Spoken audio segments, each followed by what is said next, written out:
Oh yeah, okay. I think we have like the position in reversed. We just have a position reversed. Okay, so I actually put. Oh my god, yeah, I actually put the stream screen so everyone can see us right now. There we go. Yeah, there we go. I think people will understand that. Well, a bit of. I will just move like the names and all because right now I'm the one named Brian Hanford. Oh really? Yeah. You don't expect that at all. Guest name, gonna unlock it all. Yeah. Okay.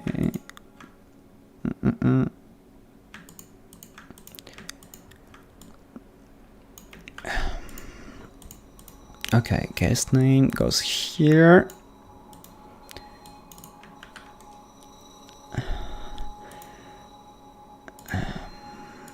And yeah, what is mine? Oh my god, complete disaster. Oh, Jesus. It's all good. Yeah. No one's tripping. Everyone will be just fine. Okay, but that was because it was still locked. Okay, I get it.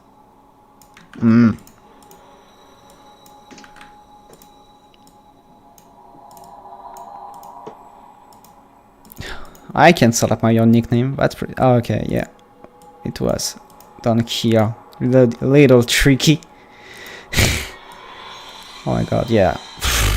Everything was locked together, of course.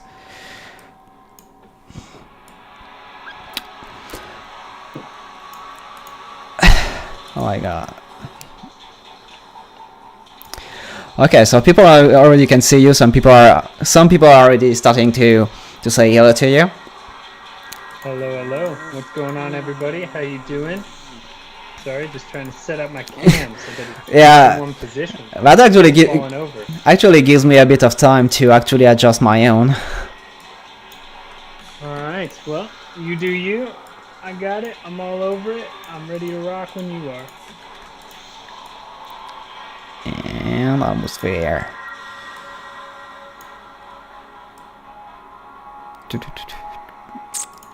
Okay, almost there.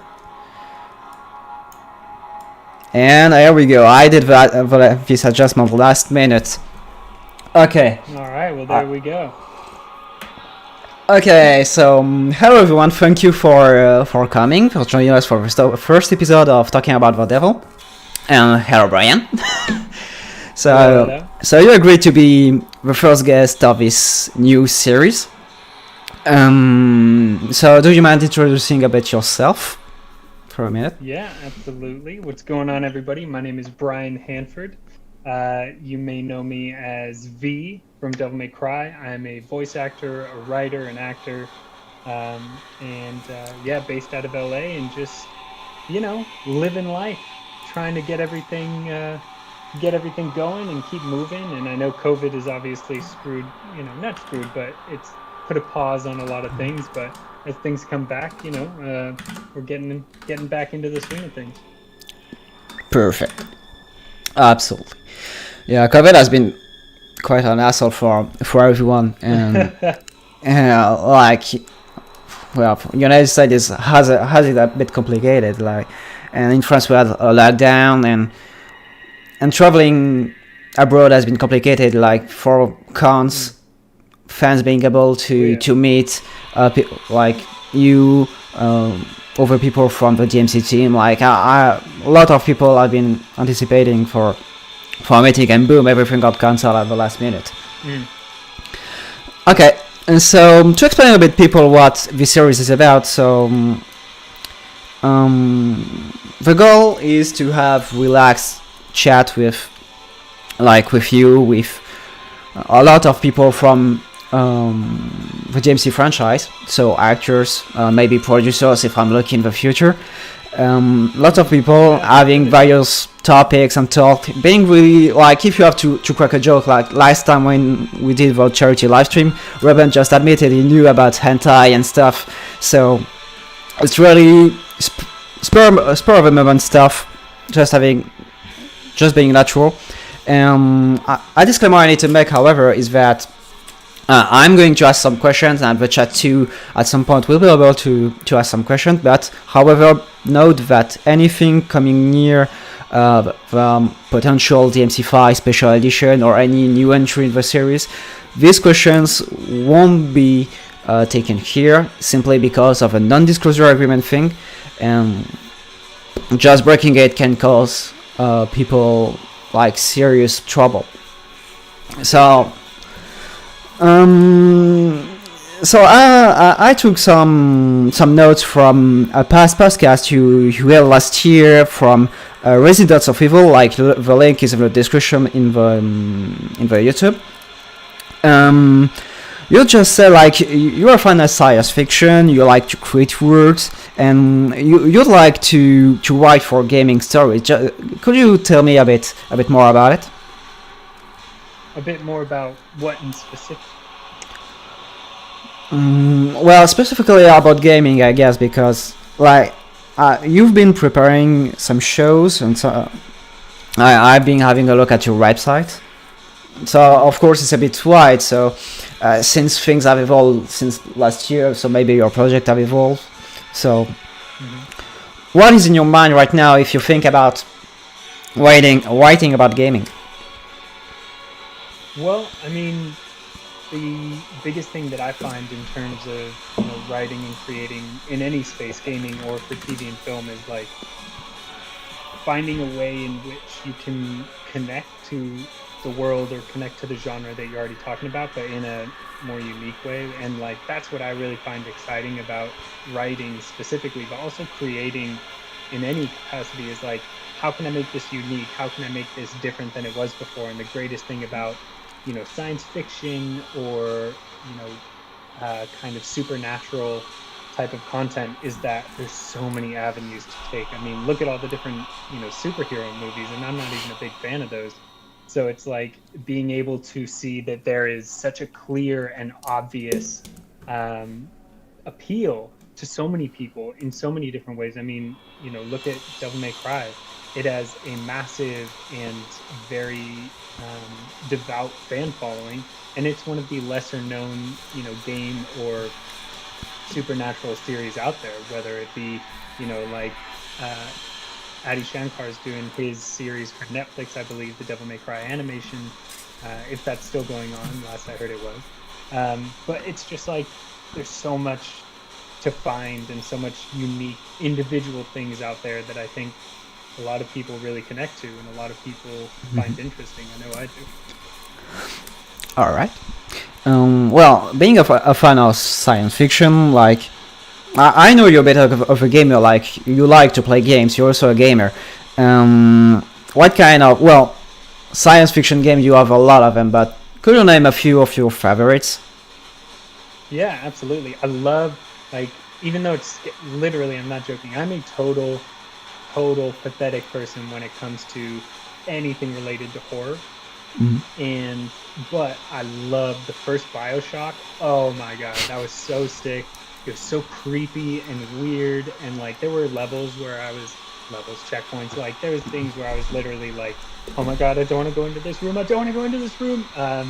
so I absolutely loved that game when it first came out, because I also thought it was really new and it was something that hadn't really been done before.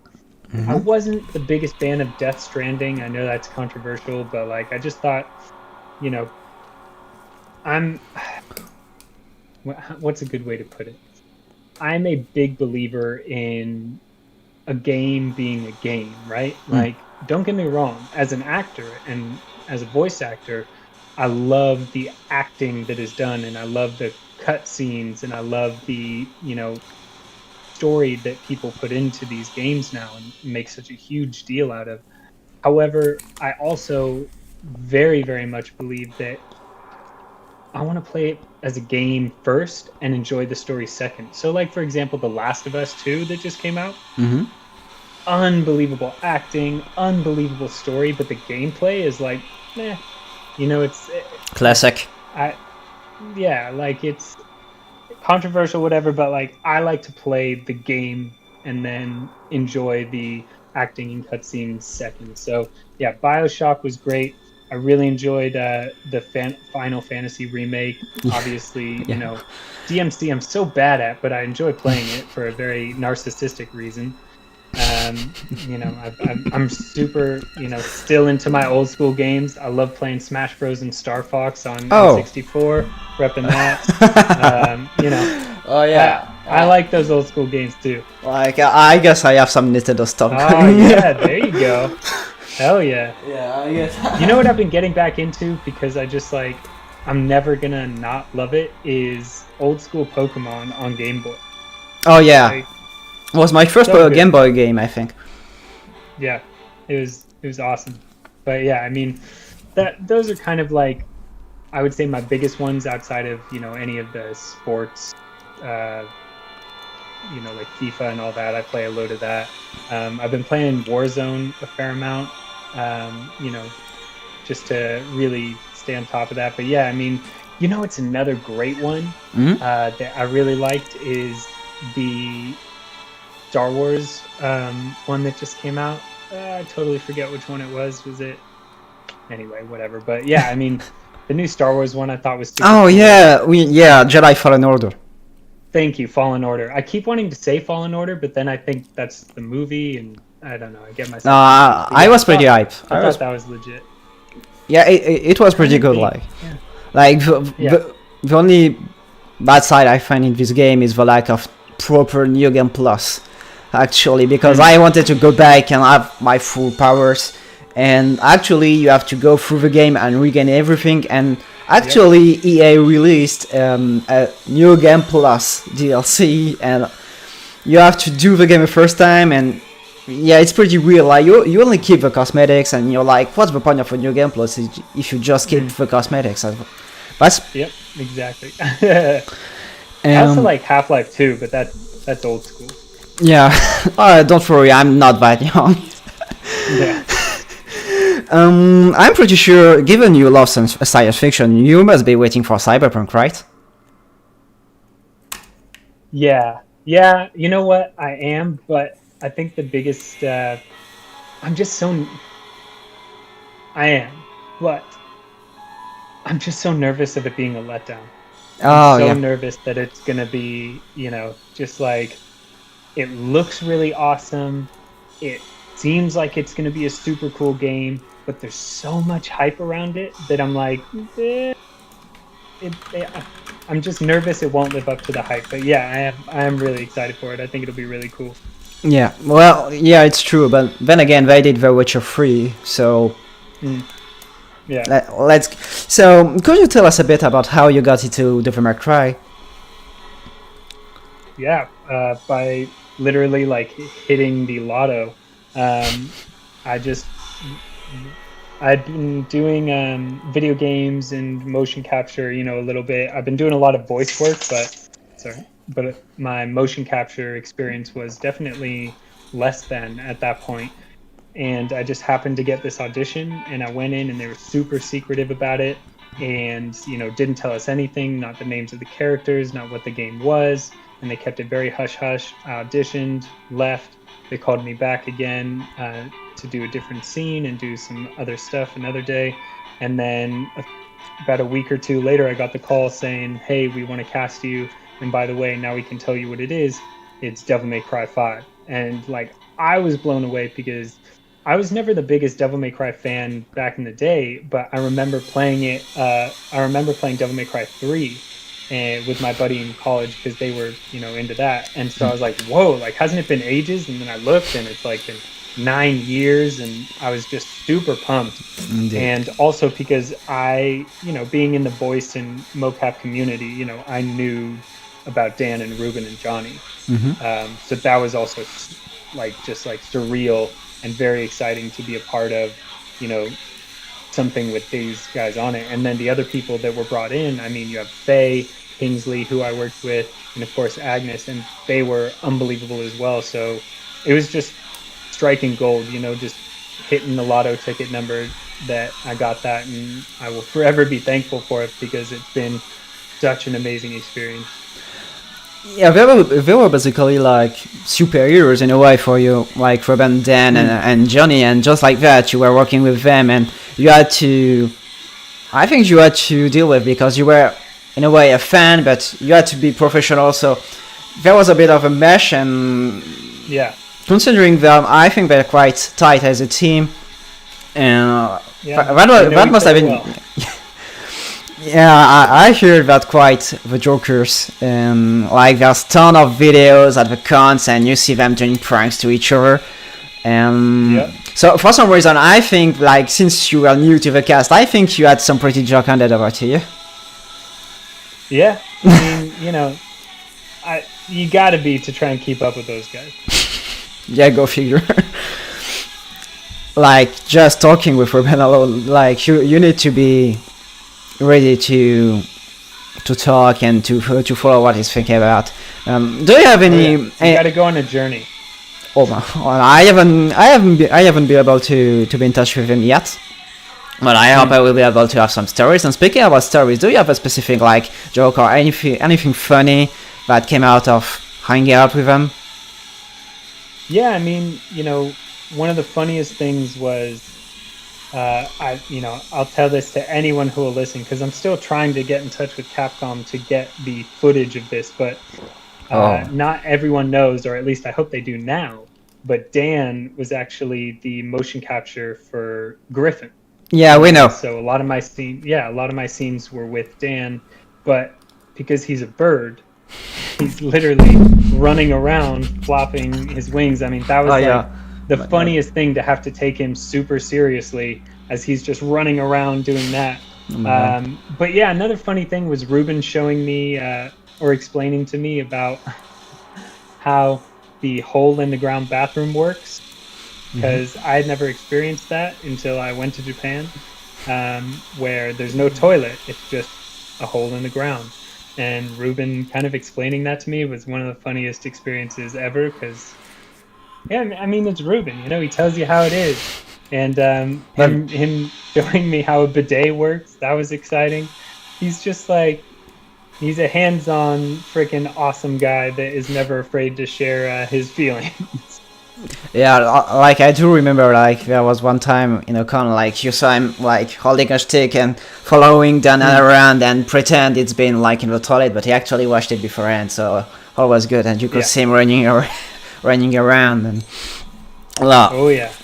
Like yeah. And, well, I mean, the other thing is Ruben, and you know, it was all in jest and it was never any mean-spirited, but obviously, you know, he speaks fluent Japanese and he's so tight with, you know, the whole group over there that there'd be times where they'd be chatting away in Japanese and laughing and then look over at me, and I was always so nervous that he was just talking absolute crap about me and how terrible I was. And thank goodness he wasn't, or at least I don't think he was, but let's ask him later. I was so nervous that they were like, who is this guy that we brought in? He's terrible.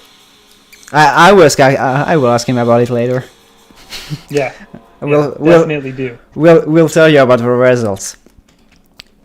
Good. We will go a bit into, well, of course, the character, because obviously that's why people also came for.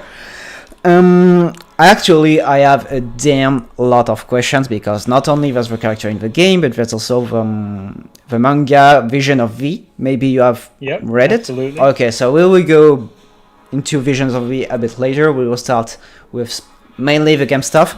And first of all, like maybe I will go right to the end and we'll speak about Virgil in itself, because since Dan and yourself are playing actually the same character, and because, well, acting the character means you know way more about the personality and stuff that we don't necessarily do, but it's not necessary in the script, and you're being explained a bit how it is by Itsuno and Moriyashi. So I'd like to ask you, what in Virgil do you see in V after they joined back together? Well, it's interesting because, I mean, V is a part of him, but not the whole thing. And so when they're back together, I think it's more the, you know, obviously the human side, but it's more the compassion side of the fact that you have Virgil has always been very stoic, very intense, very dark. And I think that the combination of bringing V back into him, but having separated first and now back together as, you know, this one entity, it gives him more humility. It gives him more compassion in a way, but more understanding of what it is to be human. You know, because I think there was always that sense in Virgil of being far more than that, being this, you know, almost demon character that was unfeeling and cold and, you know, all of that. Whereas now that we've seen the human aspect of him and how, you know, fragile but also emotional that person was, it makes it so that now that you know that's part of Virgil, you understand that moving forward. Yeah, like maybe the most shocking, well, the first clue about how V is well integrated in Virgil is right after he form. Actually, like first of all, he doesn't attack Dante straight away. Like it's actually Dante going at him for any reason. And the next thing is saying thank you to Nero. And like, have you ever heard Virgil saying thank you to anyone? Not even Harkham in DMC3. Like, he just tapped the dude, not even a thanks, you know. And he actually says thanks to Nero. So that's a first interesting thing. And you see him like thinking about how his life has been led. Just thinking what would have been like if Dante and Virgil eyes changed. Yeah, you know, pronunciation issues, exchanging places. So there's a lot of this, way more detail in this in Visions of V. But at some points, like V has this malicious side on his expression. Like at some point in the game, like because he's mysterious, like the game just gives out this impression by giving some smites, and you don't necessarily understand them. And there's one in particular that I had in mind is just before V gets to Urizen, like Nero holds him, and for some reason he's just smiling, but he has this kind of evil smiling, like malicious a bit. So I like to know how did you think through it? Like, what led you to do this specific expression? Well, I think it's more knowing than anything else. You know, it's that idea of I know what's about to happen. I know what this means, but more importantly, I know what this means for me, because recombining both of, you know, these parts of himself makes him stronger, at least in my opinion, and kind of what we talked about as we were doing it. And it just is. It's very much one of those things where there is so much going into that moment, and it's this catharsis for V in the sense that he's been working all of this time to get himself back to where he was, back to 100%, back to being part of Virgil, and it's almost that smile at the end of a huge effort. You know, it's like a bad comparison, but a comparison is that idea of when you've worked so hard and you finally get to release. That I think is coming through in that moment. You know, it's that in death I find life. In death I find togetherness with myself. Okay, that's fair. I'm going to ask a little question, and in the meantime, I would like some people. I have a chat right before my eyes, and it will be the first session of having one or two questions from the chat, so people can start writing questions. And then again, no DMC5 special edition, but I think like people are smart enough by now to realize. I have faith in people, so guys, you can write some question. And before that, another thing I was thinking about was how V meets Lady. Like when V gets saved by Nero after fighting Artemis, like she was trapped inside, and they're back to the van, and V goes in the van, sees Lady, and before leaving he just says, "I'm glad you're doing well." And Lady just asks like, "What?"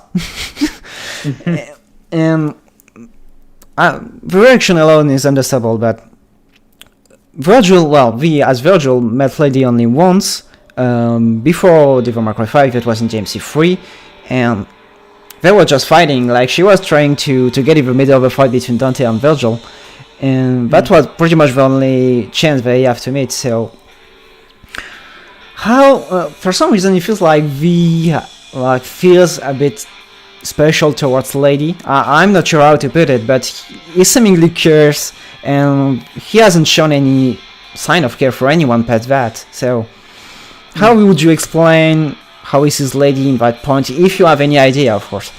Yeah, I mean, it's hard to say because I mean that wasn't so much something specifically decided upon. Like this is how I feel because of this, but intuiting from the past as well as what happens in DMC5, I think it's also a connection and understanding of Lady's connection to both, pardon me, Nero and Dante. You know, it's like the idea is there that this is the human, this is the connectivity side of Virgil. So it's the part of him that is, you know, in some way wanting that community, wanting that group of people around him in Nero and in Dante. So the connections that they have become somewhat important to him. But I think overall V is very much, you know, of the mindset that this is a person that has connection with those that I am trying to have help me. Okay, excellent.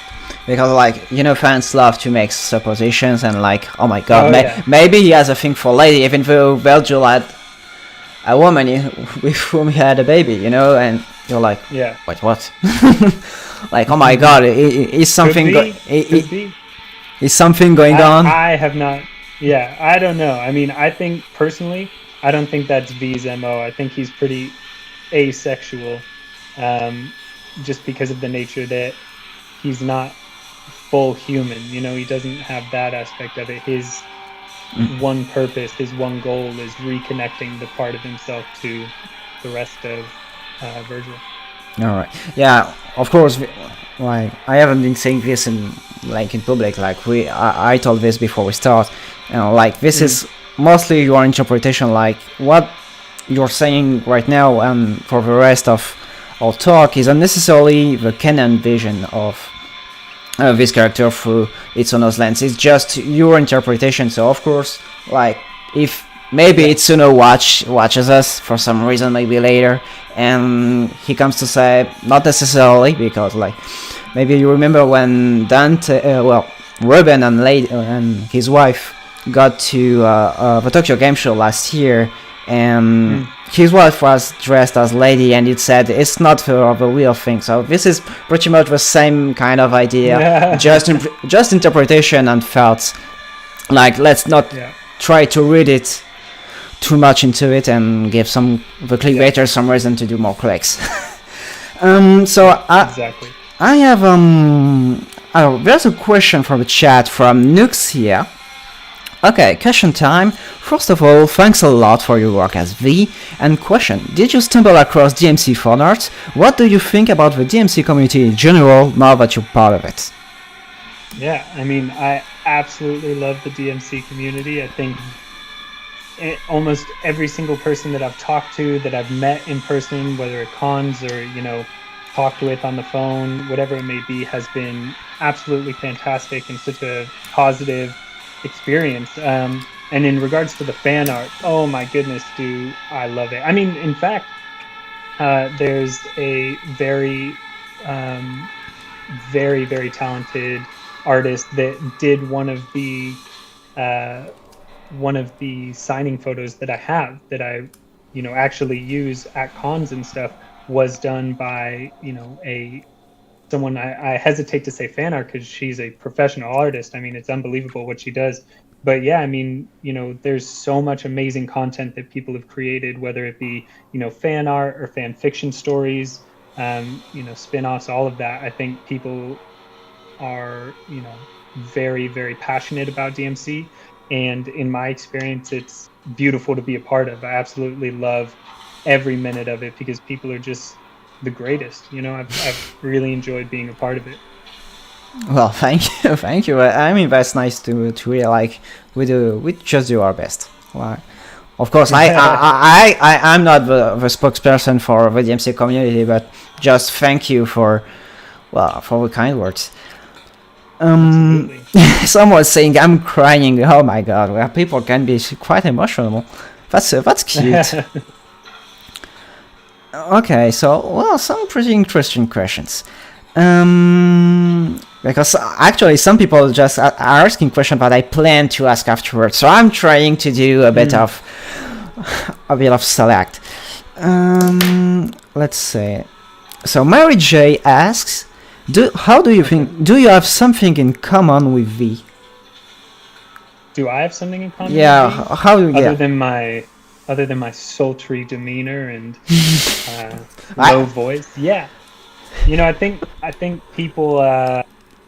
I try and be very cheerful and very fun and silly, but yeah, like I think I have a lot of V in me in the sense that I don't mean this to sound so melodramatic, but I have like darkness inside. Like I'm very much a what's the way to put it? I'm very intense. I think sometimes I can come across as quite cold. Yeah. And I think that's probably part of the reason why I was able to connect with V as a character so much in auditioning, is just because there's a lot of similarity there. And I think in the more emotional moments of my life, I lean more towards being kind of, cold and feelingless and kind of maybe apathic. Yeah, maybe apathic. Yeah. Apathetic. Yeah, maybe. And to be honest, until I was, until not too long ago, but I actually looked a lot like V, especially when I was in like middle school. I was one of the biggest, emo kids. I used to wear nothing but black. I had long hair and oh my all God. that. So, it was we want a picture. Pretty nice. We want a picture. Yeah, no, I need to find a good picture. No, I've been digging a bit in your Instagram. Like I've got a funny picture. Like of course related to a talk, but well, since you are on your phone, like maybe you're not going to be able to see what's going on the actual layout. But I've got your reaction when you saw how V got created. Like I actually had to trade it for the layout just to see. Yeah, I'm a bit snake. Bit of a snake right here. And one last question before we actually go on, and I will try to make it a proper link with an export on my talks. Silverwind asks, were there discussion about the idea behind choosing the fragments of William Blake's poetry that ended up in the script and the meaning behind them for V, and how was acting ill? I mean, that was all of the choices made about the different William Blake and Poe poems was entirely done by the amazing, story writers at Capcom, and they chose very specifically ones that would not only reference the immediate moment, but also ones that I think played into V's nature. I mean, that's another thing, and another thing how I personally feel like I connect with V, but he's very, very cheeky, very sarcastic, very playful. I mean, he is a guy that is just dripping with satire all over him. I mean, one of his moves is freaking playing a violin and dancing around. I mean, he has so much joie de vivre, like he has so much life in him that doesn't come out because he's this dark, very soft character. But really, I mean, he's constantly messing with people. He's teasing them. He's got a lot of fun in him, and I think the character as a whole is really, really cheeky is the best word to describe it. So I think they were trying to choose different excerpts that not only matched what was happening, but really things that would be able to give V those little knife twists, those little digs into other characters. Yeah, what just actually makes me think that as Virgil, like, he retains this cool, calm and collected behavior, but as V, like, you can clearly feel like it's as if being weaker made him cocky in a way. Like, you can feel like how you act with the character and how he interacts with other character. It's a bit more, despite knowing he's very weak, and maybe that's for a reason. He acts a bit cocky, like when he faces Nidhogg, the first DMC5 boss for V, he has a bit smart. He just points out, and you didn't get to see that as Virgil. Virgil wasn't going to give a care, but V goes all the way to taunt the enemy. Yes. Okay, so right. Okay, I've found this. I've been searching for it. I'm sorry. This is why my eyes have been elsewhere. I have to give a huge shout out. I wanted to make sure I got the exact name specific to Lisa, but Lizart Zardonix on Instagram and all that. She's the one who did the fan art. One of the signing cards that I have was done by her. Absolutely amazing, Lisa. Thank you so much. Just a big shout out. Wanted to make sure I got that in there. Alright, so the first set of questions is done. So we're going to the chat will be able to ask some question again later on. Yeah, I'm going to go. Actually, well, I wanted to ask that question, but there was also someone in the chat who spoke about it. Is about the small relationship V has with Trish. So there are a couple of clues. First of all, like in Visions of V, for those who have actually read the manga, if you don't, go for it because it's really nice. When V first enters in Dante's office, when he goes out, he gets to see the picture of Eva, the mother of Dante or Virgil, and it's just like he goes away. And then he gets to meet Trish properly in person, and he talks to Trish, like kind of expecting like Trish could be something near from his mother, like he's maybe projecting a bit. So I would like you, if you can, to try to expand a bit of this vision, no pun intended, of Trish. Yeah. V's vision of Trish? Yep. Yeah. Okay. Sorry, I cut out there a little bit. Yeah, no, yeah, it's such an interesting connection, because I mean, I think the storytellers, the people behind the game in general, have done such a good job of interweaving everybody.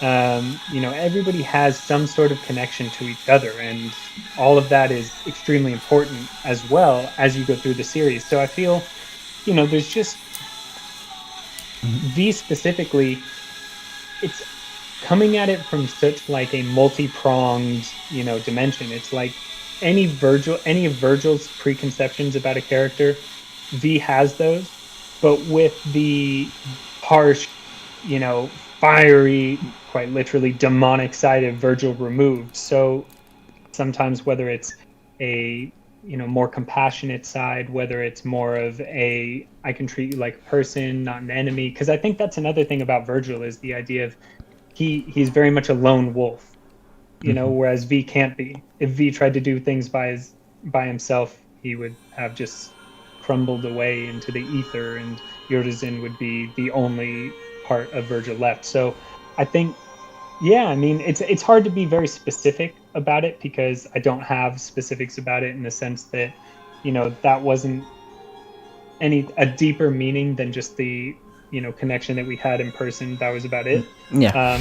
But yeah, I think it's just a more in tune connection. It's like every person between, Lady and Trish and Miro and Dante, V feels those inner workings. I think he's almost an empath. He feels what other people are feeling. He feels connection between other people. Though it wasn't necessarily this way, like Vin was created at first, like I'm going to make the transition a bit with Visions of V, so the manga. So at first, like I think V gained this empathy not immediately, but when he got necessarily, so he got Griffin, he got Shadow, and each time he absorbed, like he made a contract to quote the words, he had a nightmare. Like the past nightmare of Virgil himself, and it feels like each time he had this nightmare, or he feels in death danger, he gains more of his empathetic side. And then you have a lot of examples. So there's one time, yeah, just making this through the memory. There was this time when he needs some money and he's trying to, maybe not necessarily you have the right picture, so that's why I'm doing a bit of context right here. I can see it. He saves a woman and she's just holding her amulet tight, and this is that, and well, he wouldn't have necessarily made the move if, like, maybe 2 chapters before. It's interesting, like, how he evolved even before the events of DMC5. And even the latest chapter, you see actually an infant, a child, whose mother is almost crushed by some rocks or something because of a demon attack, and V interacts with this child and he's like, why the hell, you're powerless, what are you doing here, just get out and stuff, and the child says no, and right there, like, V, well, I made the tongue slip, he just sees himself at that moment. And in a way, that's kind of reflects, I'm doing too much reading and stuff, that's ridiculous. I'm doing this link with when Nero and Virgil are about to go back into the Clifford, and V just sees the Sparta Manor and he says, "Oh yeah, Whitgrave was attacked before." So yeah, it's pretty interesting to see this evolution of V and his humanity. Actually, he's regaining his humanity not because he became human himself, but more like he's experiencing some new hardships and is having some experience for it, and this experience has been transferred towards Virgil at the end. Yeah. Which leads a bit to my next question. Like, we needed at some point to feed himself, literally feeding himself, because he's angry. Like, he never experienced being angry before, and at some point he just eats a demon. Like a demon flesh. How do you feel yourself about that? Did you, like, if you knew about it, did you went, oh my god, what? I mean, that's the other thing. Nothing surprises me because, again, V isn't human so much as he is a human side of something. So he's not entirely full, 100% human. So when you see things like that, it's like, one, I mean, V needs energy wherever he can get it. But also, there's an element, and this is totally my own thinking, but there's an element of trying to get underneath. He's trying to get back to the other parts of him. And what's the other part of him? Yeah, but actually that shocked a lot of people. The chapter was released like not even a week ago, and we all witnessed that. It was very shocking, actually, and like I saw lots of talking about it, like people, like absolutely shocked, and yet it made some sense. And I had my personal thing, like, even if he's technically human, it felt like a bit of half cannibalism of sorts. I had a question, still on Vision of V actually, but like this is going to be far in your imagination. I'm sorry because I feel like I'm putting a lot of pressure trying to dig deep. No, I like to dig deep into this psychology because Virgil is my favorite character, so I have a bit of a bias here. V implies that, well, actually Griffin does, that there is more than Griffin, Shadow, and Nightmare. There was actually Phantom in the manga, actually, and that makes me think if Phantom had actually joined V as a familiar, what would have been his tied Nightmare? Yeah, I felt that. That's a hard one. Yeah, that's what I said. Think?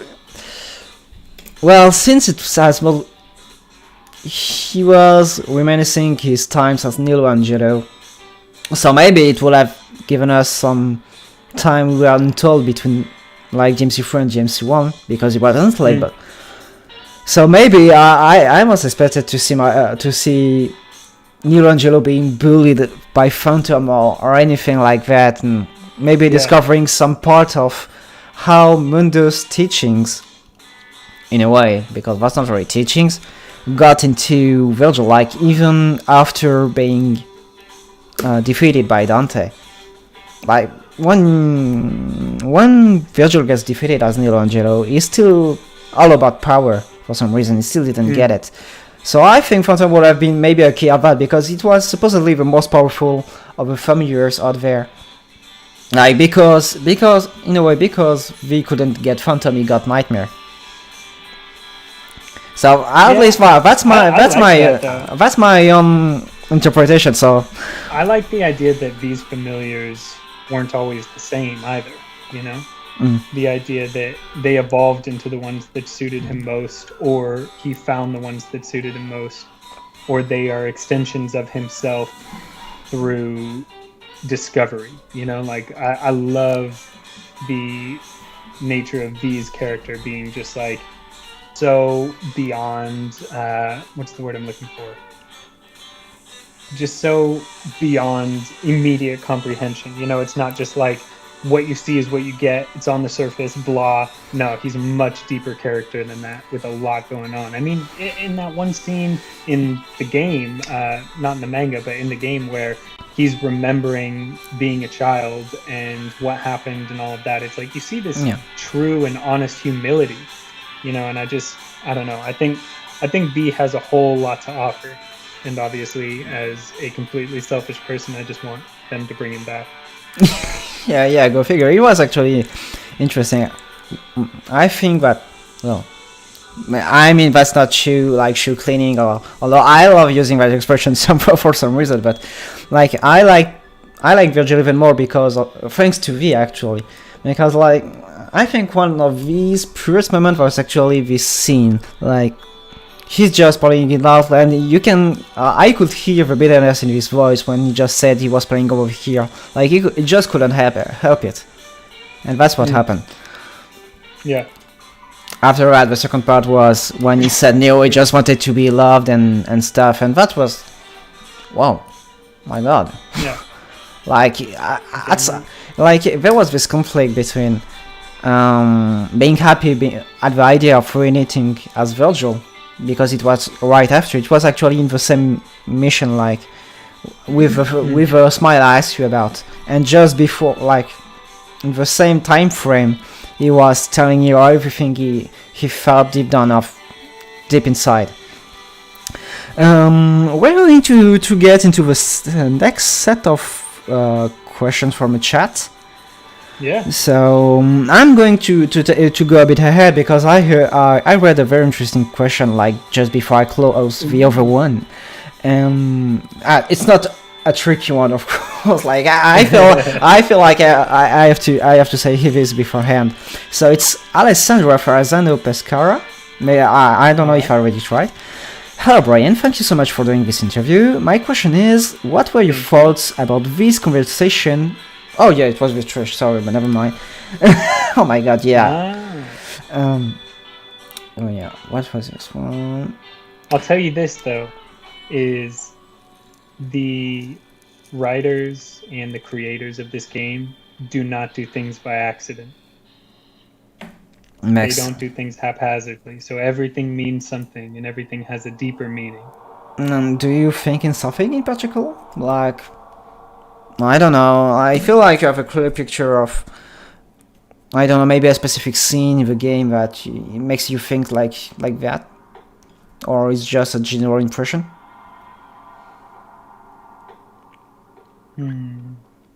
Okay, maybe we'll give you some time to think. That's one to think about. I'll think about that as we carry on. Yeah, okay, good, perfect. Okay, so maybe, Destiny Spider, a very simple question.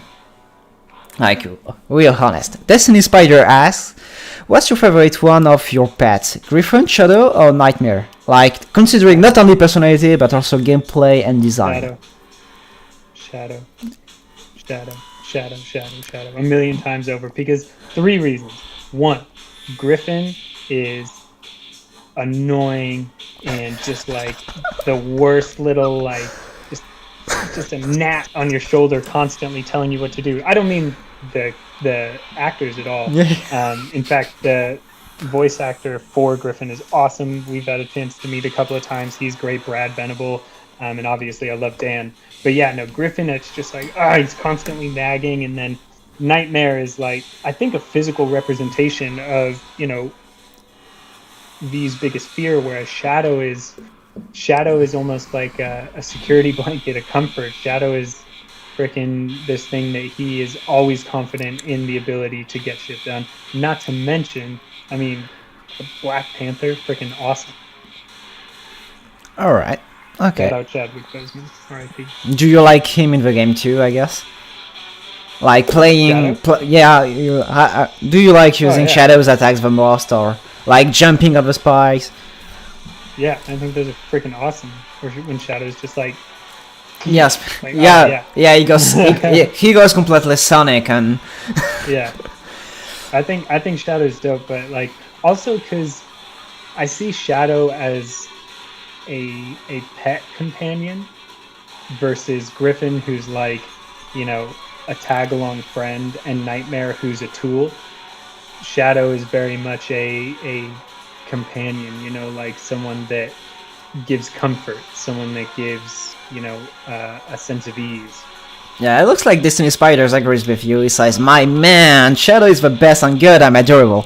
Also, godlike dodge and riding is one of the most swag animation in gaming." So yeah, you've got a double fan, like he's doubling it down on you. There we go. Okay, so another question. There are small questions on there, so we're going to do a lot of them at once. Nerd Armoury, which is the moderator of this live stream, and you also know because he interacted with you in emails and stuff. He's asking how much your stay in UK influenced these behavior and traits. Me living in the UK. Yeah, for some reason he thinks it is. Well, I think having the experience of being over there and being, in my opinion, like, I love accents and different languages, and British people, whilst being a little bit more emotionally closed off in my experience, have a very eloquent way of saying things, in any emotional state. But my favorite one is, in my experience, total personal opinion, but British people have an amazingly eloquent way of insulting people.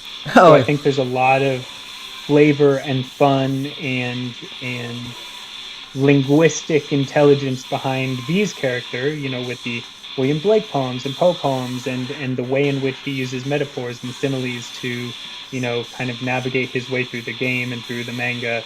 And I think, me personally, I can see how there's a little bit of that same thing with, living in England and living with people that, just have a fantastic way of saying all the things. Like, I just, I think that could have helped. I also, studied over there, so I think schooling, wherever you may school, helps. But anytime you get a chance to really lock in on theatrical study, that will really help any performance, especially motion capture, because it is so physical.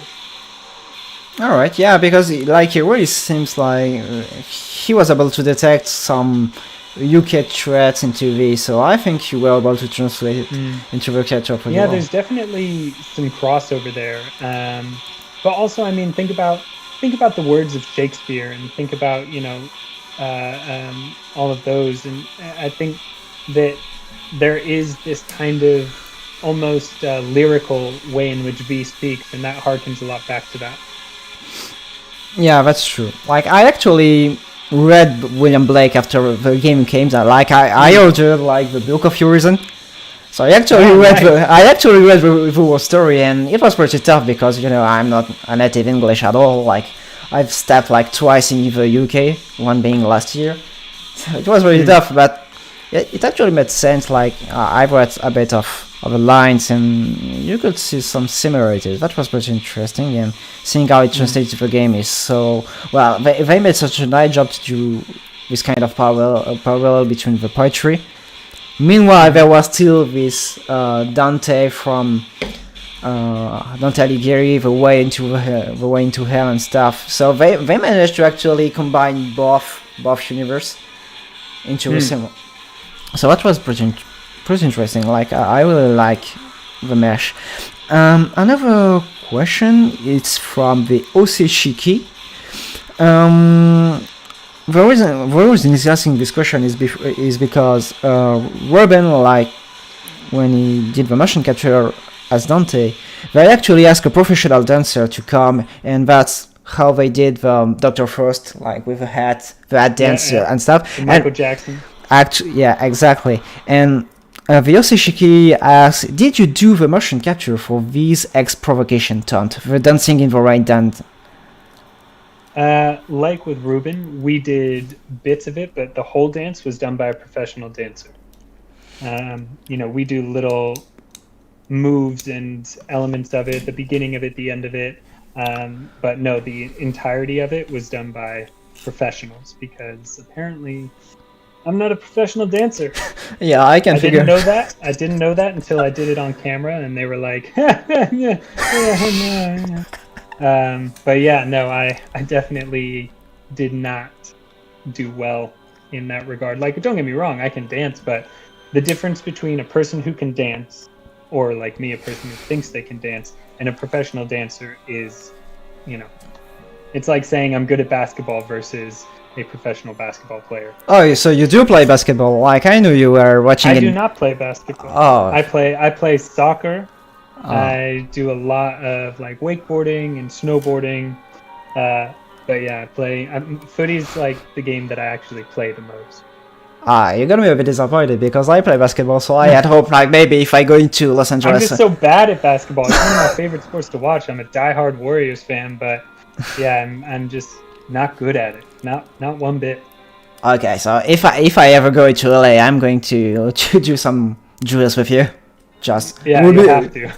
Yeah, well, I'm like 164, like, so I'm very small. So if you're tall, you're just going to use your height. And 164, yeah, okay, no, I'm with you there. I was like, wait, what am I? Okay, no, I get it. So I could probably block you. Yeah, probably. On a 6-foot hoop, I could probably dunk on you, but that's about it. Yeah, that's a good thing to do. Yeah. So I had one other thing that was interesting. Yeah, Mary J again. It's a quite good question. Like, I think you will want to talk length about it. I was always wondering, do a person need some special training to make a motion capture? Yes and no. The honest answer is, like, you don't need, there's no like motion capture school, as it were. I mean, maybe there is, I haven't heard of one. But it's more about the kind of training that you need for motion capture is very physical. So for example, Dan and Ruben both, and Johnny obviously, they had a lot of stunt training experience, and some of the other most prolific motion capture actors I know, one of my best friends, Michelle Gonzalez, she also is a stunt person, because what it takes to be able to do a lot of the moves, not even just in action games, but in all, you need to be very in your body, you need to be very flexible, you need to be, very aware that every move you make is caught on camera. Because, when you're acting for TV and film, there's one camera in TV, sometimes maybe 2 or 3, but it's one camera, you know where it is, it's right there in front of you, so they're only seeing this side of you, they're only seeing one portion of what's going on, versus with motion capture, there's anywhere between 25 to 70 cameras all around you, and you don't know what angle they're going to choose in post when they're actually editing it, so everything you do is capture. So when you're studying, or when you're rehearsing, when you're working on becoming a motion capture actor, the idea is it's very smart to make sure that you are getting that kind of training in both stunt related, it doesn't have to be stunt related, but definitely physical activity, stretching and all that, but also acting for the theater, acting so that your whole body is in everything that you're doing. And I'm not saying every move has to be these big ha-ha moments, but it's just more that you need to be very aware that you can never play just your face. You can never play just your hands. You have to play everything all the time. And that's definitely the biggest learning curve that I found, with a background in TV and film, is that when you're in the space, if you're working really hard and you have this very intense, up close and personal conversation, like a lot of the stuff I did with Johnny, where I'm literally leaning on his shoulder or whatever it may be. We're sitting in, the caravan, the RV, and I'm talking to him in a whisper. It's very small, but still my whole body is being captured. So everything has to be on point the whole time. And that's why I think motion capture actors are some of the best performers, because of their ability to really embody a character literally. I mean, look at Andy Serkis. He is one of the best actors of our generation, and he's most well known for his impeccable motion capture.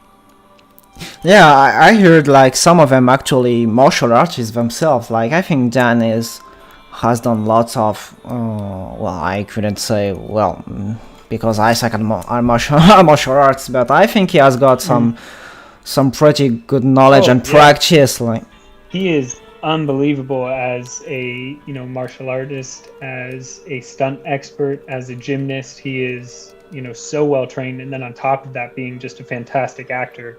And Johnny as well. I mean, anyone who is a Power Ranger, both Dan and Johnny were, and then Ruben was also in Power Rangers, both doing stunts and as a villain.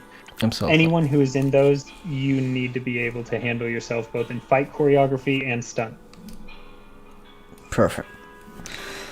Is there maybe one last question before we move on a bit, and we are going to be maybe one or two questions last and about these thoughts and all before I stop torturing you with these kind of questions.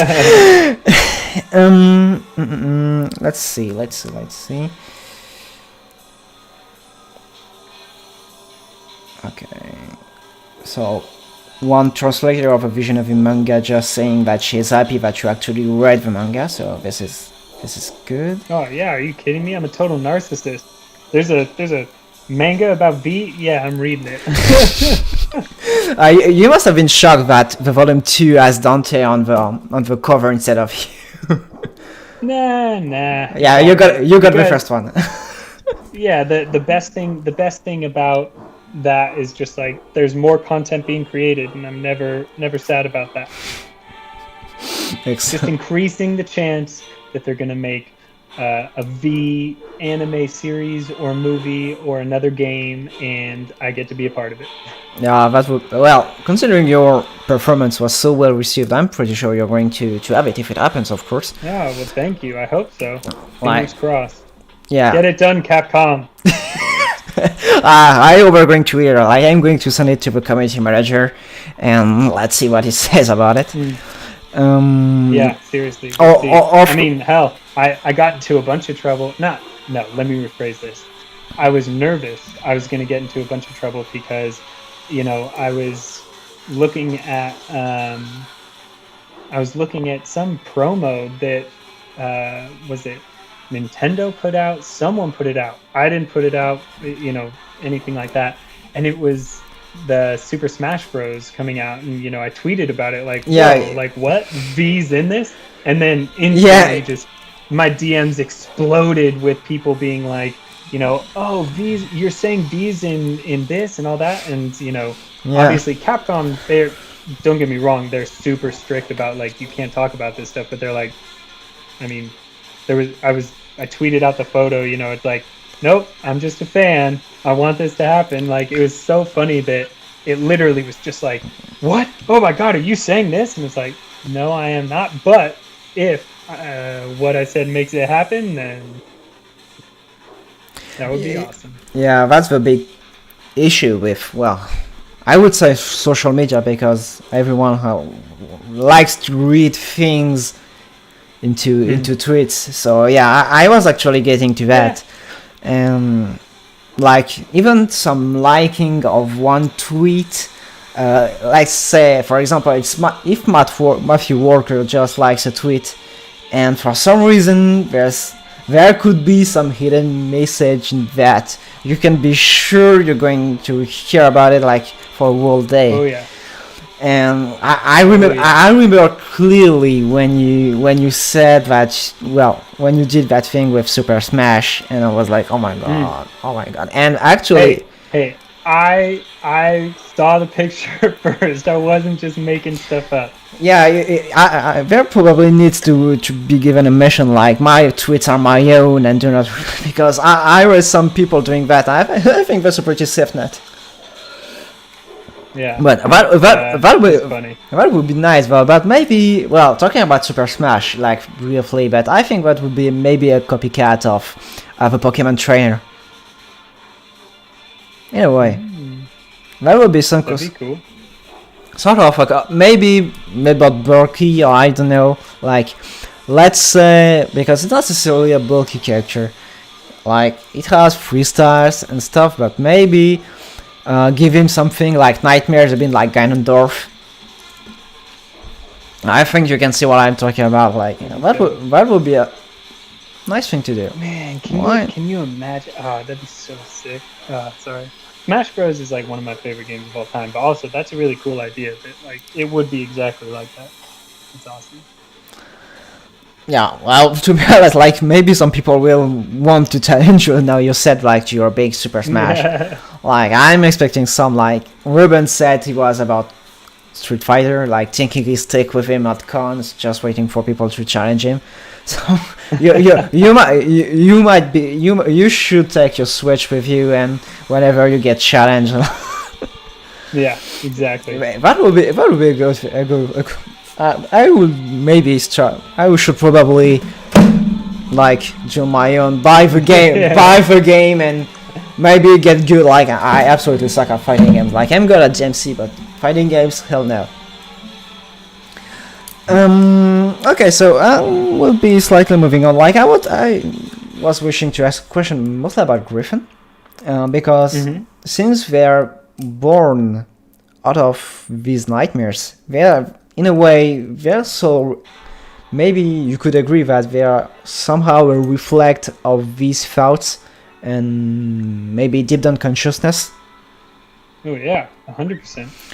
I think that's made clear in the sense, like, look at what I was saying about V. Deep down, you know, he's very, you know, he's got this facade of very like calm and collected and cool, you know, all of that. But like I said, he's very cheeky. And what is Griffin? The embodiment of that side of him. You know, he's this like brash, loud, you know, funny, annoying character. And I think that's kind of what's coming out of V when he's, you know, being a little silly. And that led me to think, because there are one thing or two I absolutely wanted to talk about, and thank you for taking the bait. Because that was actually something like I wanted to get into like in Vision of V, Griffin easily hints at V, like he wants to tell V, listen, Nero is your goddamn son, just admit it already.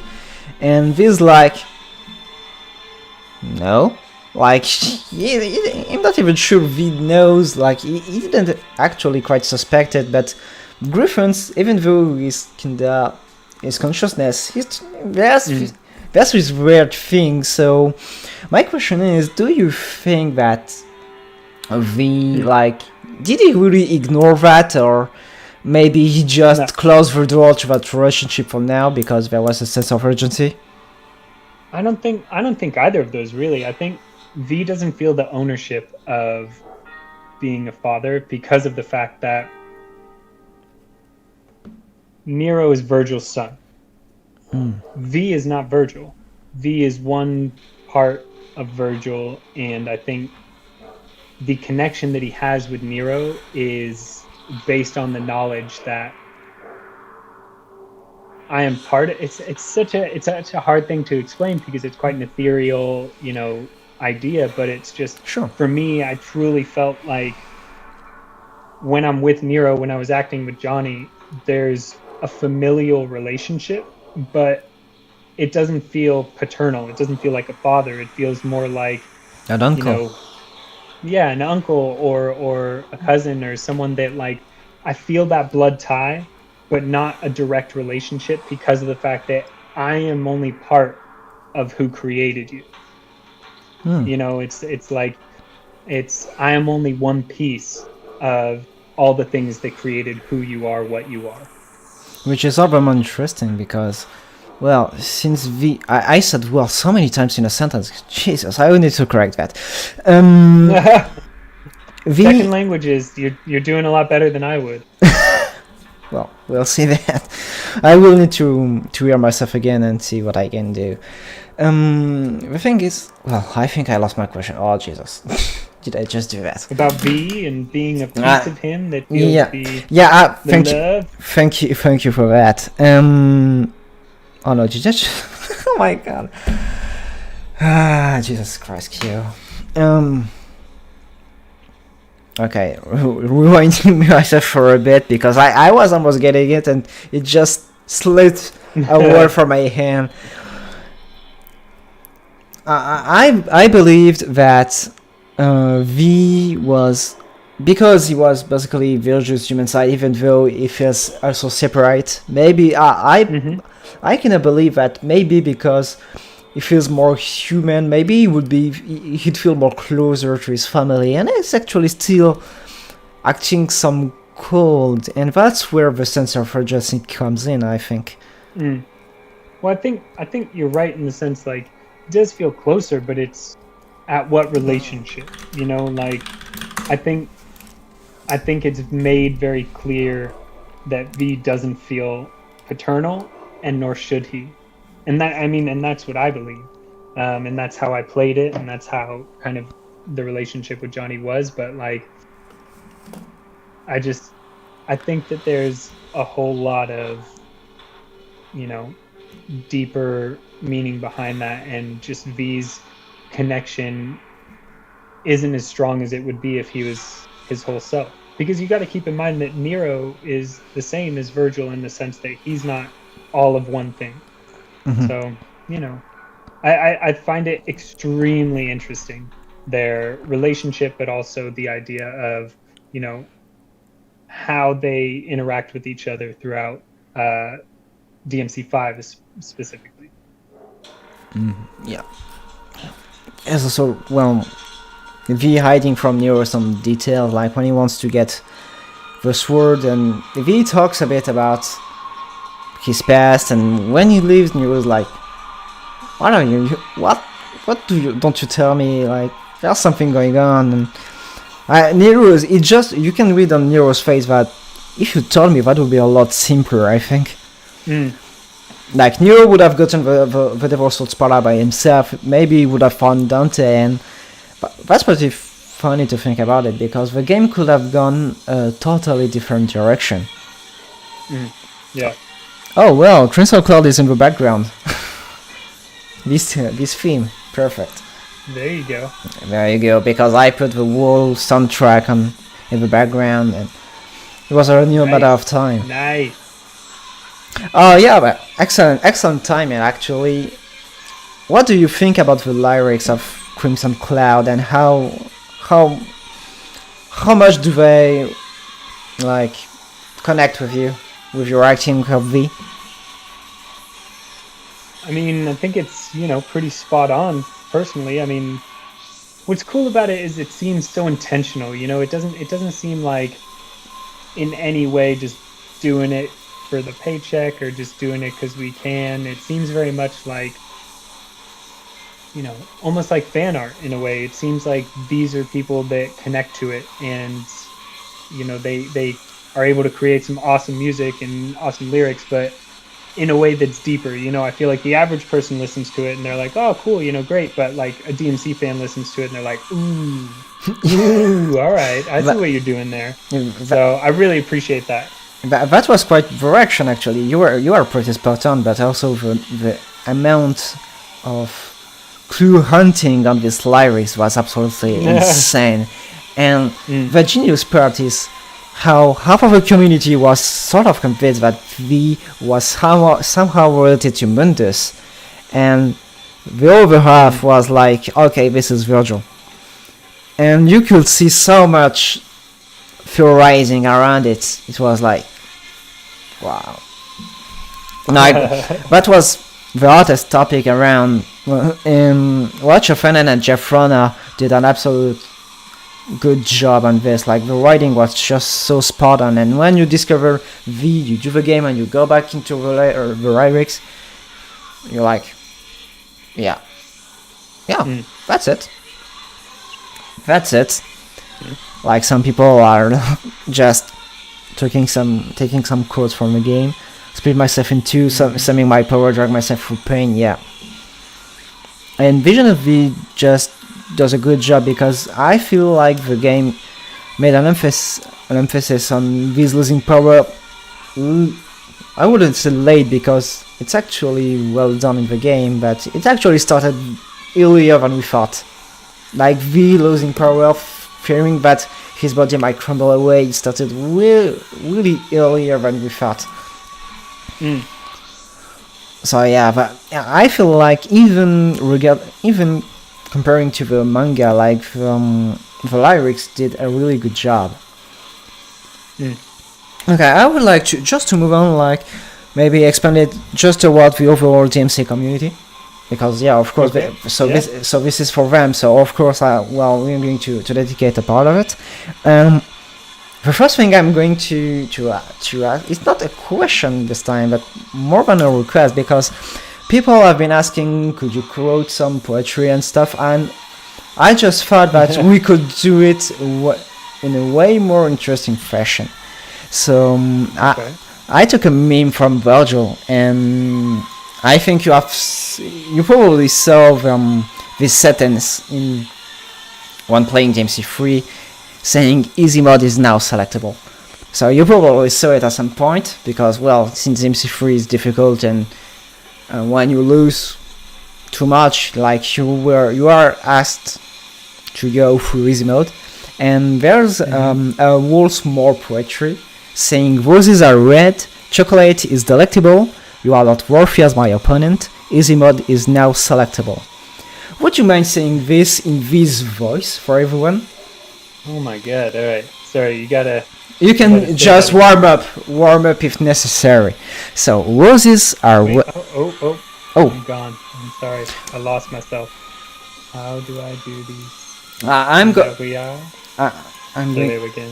going to type you the text anyway on the... Yeah, I'm trying to figure out how to make my chat work.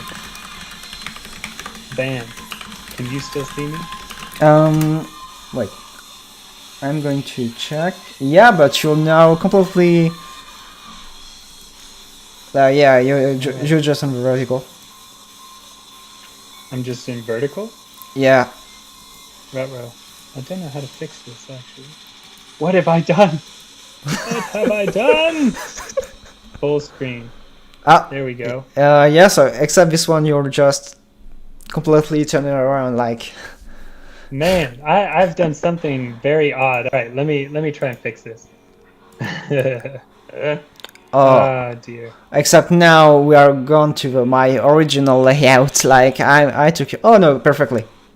There we go. So I'm writing the text of a meme poetry, so you can actually have it. So I had it. Okay. Can you say it again? Okay, just writing it and. I don't know how to pull up my text. It's being very odd, so I don't want to mess it up. Yeah, sure. So roses are red. Chocolate is delectable. You are not worthy as my opponent. Easy mode is now selectable. So would you mind? You can warm up a bit, of course, and saying just for fans.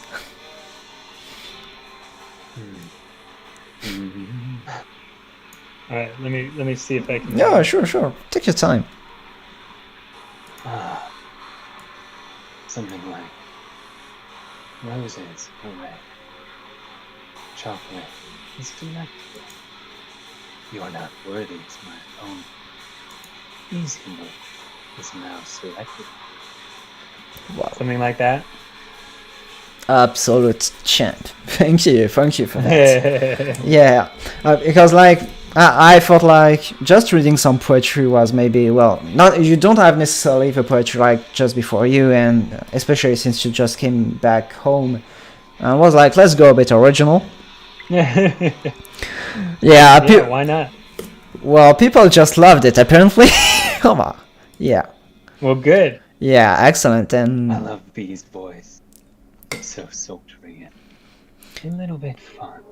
yeah, as much as I could hear Dante's voice in Rubens, I could just not hear this voice when hearing you normally. That's pretty awesome. Like your range, like the range of your voice is, well, astonishing. I try really hard, thank you. But yeah, I'm definitely. I don't normally talk like that. I feel it'd be very funny if I talked like this. Normally, I feel every interview would go 5 hours long. Well, that would be quite taxing on your throat, I think. Yeah, it would be a long time. Yeah, Destiny Spider saying his voice is so good, like holy shit. Some people, that was worth it. Like people went just, oh my god, he did it, and Bam, nailed it. Okay, so moving on a bit about the DMC community as a whole. Like, so you said you love indeed the DMC community. So I was wondering, because there are numerous parts of the DMC community actually. Like you have fan arts, like how you said, like people who love memeing, and you've got a ton of these. I would like, because I know you like playing as your own character. I would like to know if you are feeling somewhat interested in watching combo videos, like people having highlights of what they do in DMC5, some really technical stuff. Like I mean, I think they're freaking awesome because I am terrible at it. So yeah, I love seeing that. Alright, because like between DMC4 and DMC5 it was like 10 years before, well, actually 11 before DMC5 was released, and there was dozens, I can't say how many, but combo videos about Dante, just Dante, Nero, and Virgil, Trish, and Lady with DMC5 Special Edition. And this kept on like at very real level, with full of cancels, technical calculating combos, positioning, using the momentum. That was really a really complex thing and meshed well and allowing people to experiment themselves. And this is why we kept on with the series too, because it has a level of self-expression you don't necessarily find in other games of the genre. Like take Bayonetta, which is an excellent list. Maybe Bayonetta 2 is honestly my favorite beat 'em up game, and yet it does not allow such self-expression as DMC does. So that's why I asked you if you were interested in watching some of his content. And there are some people, despite V being a difficult character to play at high level, because it's a bit random, because the pets are maybe moving around, so you have to actually try and manipulate the AI a bit to get some things done, which is quite an ordeal, to be honest. And there are some people, I will link you one or two accounts of people. Sorry, 1 second. I have to mute myself. Someone's at my front door. Oh my god. Sure.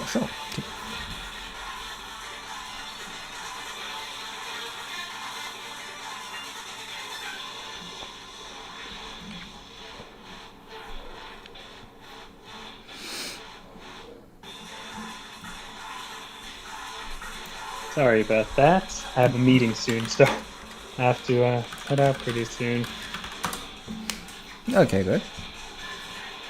But yes, my apologies. But yeah, send away. Yeah, I will give you a couple of names. Like I have actually 3 names. Like I'm just putting that just like that. So there's John Chin, which is a pretty interesting name. There's Eijima. I think it's a Japanese. Maybe I don't remember if it's Japanese or actually Chinese, but it's maybe the V player I like the most in his setups. Although I will give you some clips because I have him on Twitter. I think it's so impressive. And there's someone, but You don't see him on Twitter much. It's barbecue. Its name is Barbecue Time, and this guy is such a V nerd. He talks about it like there's some hidden thing we don't know. And I've been discussing with this guy. I've been playing some stuff, and this guy just sound like he found some stuff we just don't actually comprehend. It's pretty funny. So I will be giving you some links to watch, of course. All right. So yeah, there's these kind of people, and also people who play the game just naturally, like they use their skills but to play in real time. So these are two maybe distinct separate way of playing the games at very high level.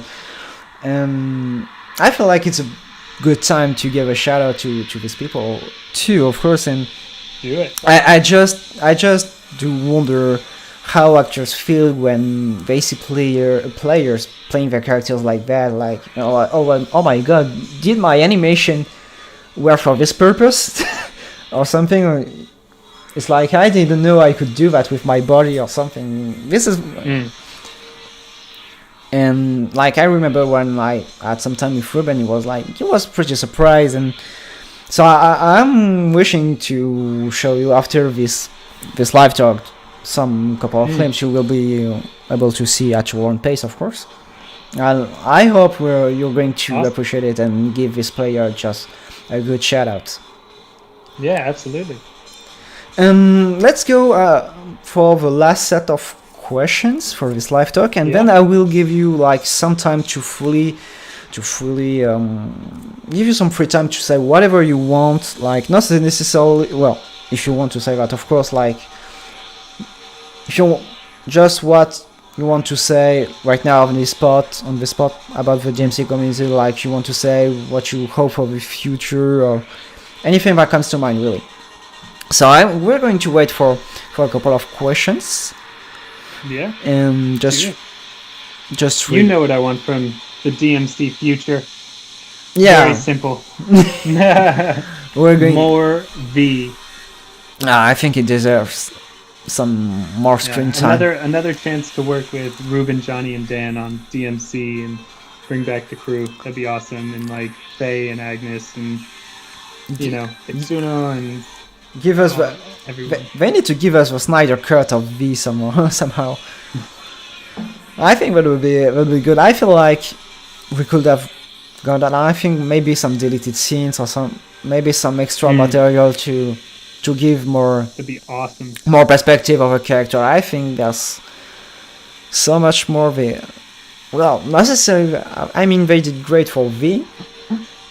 Yeah. I'm not saying they didn't do enough, but I feel like they had space. How dare you? No, really, like they had space, and I'm sure this, like, we could have so much more with it. That's just my own way of talking about how we could get more from V. Like, of course, a lot of players are hopeful for a DLC starring Virgil, and in this Virgil side having maybe some V flashbacks and stuff. That's what I'm hoping for, actually. I would love that. That'd be awesome. Okay.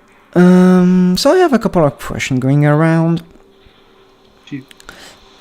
Okay. So Hikaru Sora, so Claudia, one of the translator of a Vision of the manga. It's a fan translation, of course, not the official one.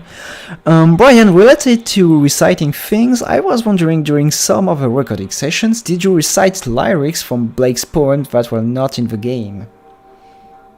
Oh yeah, there was a whole lot of sorry, my dog is hello there. This is my shadow. But yeah, there was a whole lot of poems and different stanzas recited that we ended up using either only part of it or a different section. So there's I imagine somewhere in some vault on some server there is hours of just V reading poetry.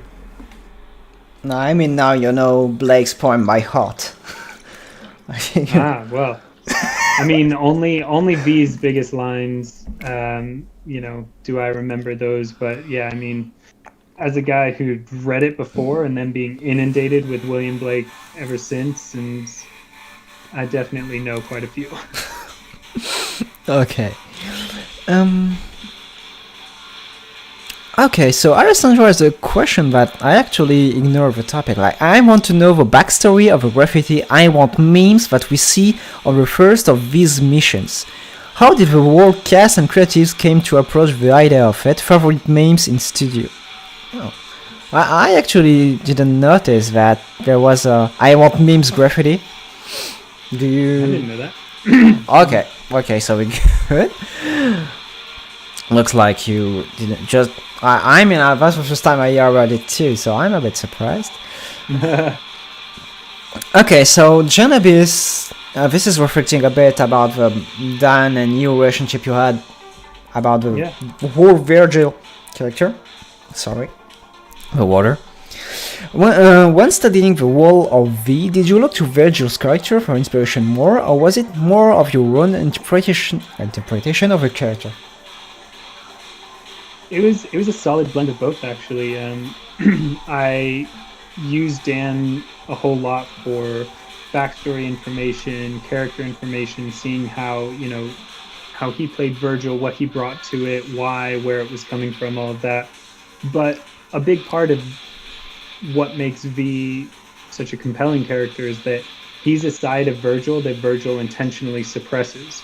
So there's a lot of things that V does that Virgil wouldn't do, and there's a lot of things that V feels that Virgil wouldn't let people know he feels. So there was definitely a good blend of working with Dan to make sure that there were elements of Virgil within it, but also, working with, Hideki and all of those guys to create kind of a new persona and create something that was original, because V is not Virgil. He's a piece of him, and so I think that we did a good job in kind of blending, a little bit of my own thing and a little bit of Dan. Yeah, it makes sense to me.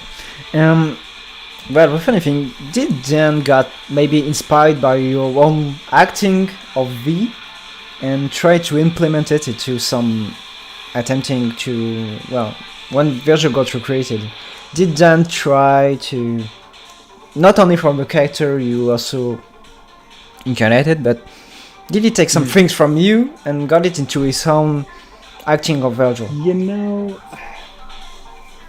I hope so, because if Dan Southworth used something that I did to inspire him, that'd be like, a little box tick right there for life. But in reality, I think Dan is, he's an extremely talented actor, and so using bits and pieces of different things to inform his acting, I'm sure, he does that. Whether or not he used, my stuff, that I have no idea about. But I mean, Dan does not take these things lightly. He puts a lot of work and energy into them, as do we all. So, I'm sure all the choices that he made were intentional. And deep down, I hope they were because of me. Okay, perfect. That'd be awesome. Well, I hope we're going to see that interaction in the future. Yeah. Of course, I'm like being a fan of Virgil. Yeah. I just can't wait to see it. Well, Dan, I mean, Dan is a great, I still work with him on different things, and he's a good dude. Well, I hope I'm going to have a chance to ask him the question directly, because I'm actually trying to get it on board, so trying to sort things out, not as this so easy, so I hope I'm going to be able to ask him the question. That will be a good thing to, and if you want at some point to record a message for him, if it happens, go for it. Okay, so next question. It's, oh my god, what is his nickname? Huldra, just short Huldra. How did you come up with this speech pattern? What kind of research did you do? We talked a lot about V's voice, both during the shoot and before doing the voice recording, because V has so many different energies. Like, he's slowly becoming, disappearing. He's slowly unraveling as it goes on. So every breath, every speech, every word takes energy out of him. So the quiet, calm, and collected way of speaking was very intentional because he needs to save that energy. Also, like I said before, there's a lot of cheek to him, there's a lot of fun to him, so making sure that he could get those inflections up on certain things was also, a bit of flavor added in there to make sure that came across. Excellent. Like, just some remarks from the chat. Nuxia says, all the fans want more V from now on. And yeah. Most people just want the gameplay to be actually a bit improved in some areas. Okay. And yeah, but I think this formula is, well, could be interesting, but I think there was some balancing issues and all, of course, not to badmouth anything, of course, but I think it's himself admitted that the formula wasn't exactly complete in an interview. So I want to know what his complete vision of a character is. There's actually a move that was found in the files of a game, which is called Trinity, and this is on the air, my mic, and he's swinging something like that using his 3 familiars, and he's dealing massive damage to the damage of the screen, and we just wonder why we didn't get that, because that actually could have resolved one of the issues we have with this balancing in Dante Must Die. Sadly, I have no say in those decisions. Yeah, of course. That's just me trying to talk a bit about the absolutely. meta game, so to speak. So there's another question, and since it's written in Greek, I can't exactly read it. And since I haven't learned to read Greek, so I hope the person won't mind me. Would you be willing to work on DMC even if you weren't playing V, maybe a different character? Yeah, absolutely. I mean, I love DMC, and I love working with the team that we worked with. Capcom's fantastic. All the other actors, they've been fantastic to work with. So yeah, I mean, in a heartbeat, I would. And this is my own personal follow-up question, but would you be interested in watching your own episode of a series, or maybe working with Bingo Moriyashi, which is who is the writer of DMC 4 and 5, as well as the Deadly Fortuna novel? Would it be interesting in working really way closer to him and not necessarily from a written character to offer perspective? Yeah, I mean, that'd be amazing. Since you're interested in writing in gaming, I figured that would be a nice thing to do. Absolutely. And I hope that Capcom would be interested in the idea, actually. Yeah. Okay. Right, I apologize. I must go. Okay. I have a meeting. Perfect. At 2:30. I'm so sorry, but thank you so much for having me on. I was going to close it out, so perfect. Well, there you go. Perfect. Good timing. Thank you. I'm sorry. I took a bit, 1 hour and a half actually. So, thank you a lot, Brian, for being together, and I will ask for your feedback later. And so people can find your Facebook, your Instagram, and your official website in the description, as well as every person I mentioned so far. And thank you for Nerd Armoury too for helping me out to create this series, and I hope we're going to have more of this. And thank you a lot, and to everyone who watched me so far, thank you for being here, and please give me some feedback what I could do better on stuff. This is a first timer for me, and I just want to do more and do better, so please give me a lot of feedbacks, share a video, put a like, whatever comes to your mind. And again, thank you, Brian. It was great. I'm uploading. Seriously. Thank you so much for having me. Thank you. I really enjoyed it. I had a lot of fun. Anytime you want to have me back, I'm super down. Perfect. Okay, well, good luck for your meeting, and see you later. All right, thank you. Goodbye. All right, see you later.